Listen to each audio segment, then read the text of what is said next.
San Kush, a delicious melee of Caribbean people, food and craft. I'm here on Charlotte Street, which is where you'll find one of the largest proliferations of Chinese supermarkets and shops anywhere in Trinidad. And that's because after the period of indentureship, the Chinese literally set up shop in areas like this. So we'll be learning a lot more about that and making some fantastic Chinese food in this episode. So come and join me.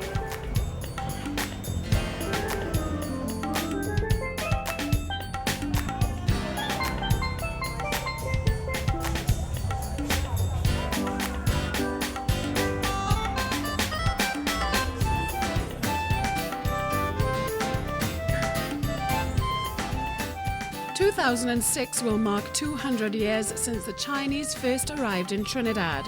That initial migration of 1806 was a colonial experiment in settlement, which was almost an entire failure. The idea behind it was that the Chinese settlers would be a trading bridge between the East and Latin America.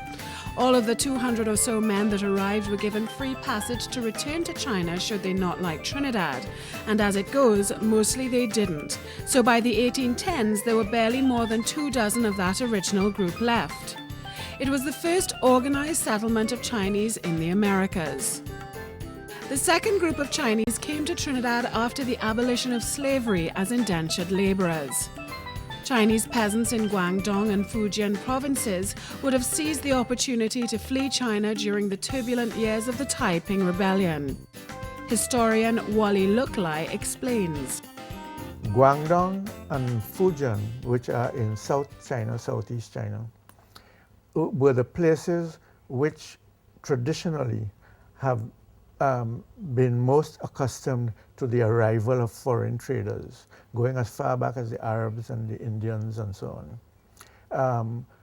While the imperial court up in the north was concerned with its own affairs, they tried to leave the business of overseas trade to the people who were furthest away from them. Right.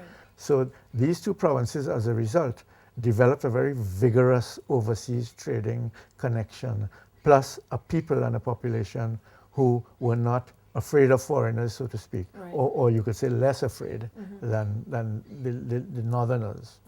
Their options were not just internal migration, which is how your average northerner would have oriented himself, but they had external options too.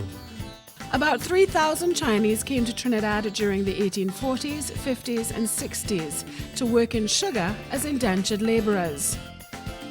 They were offered 5 years, they were offered free passage, they were offered a certain wage, which was usually somewhere in the region of $4 to $6 a month. They were offered free food. Some of the Chinese were offered free food. Some of them, like the Indians, were not. But those who were not were often offered a plot of land. It's not clear how many of them actually got that, but that was there in some of the contracts. And in the case of the Chinese, unlike the Indians, because there were missionaries who were involved as intermediaries in the thing, they wanted to encourage family migration. And so they tried to attract women to come with some of the men folk. Some people took advantage of this, and this was how the women came along.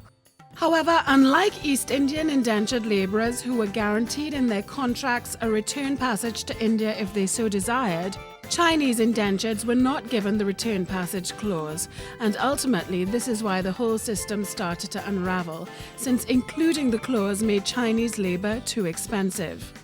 By the end of the 1860s, new Chinese indentureship had essentially petered out. Chinese migration to Trinidad continues even up to today.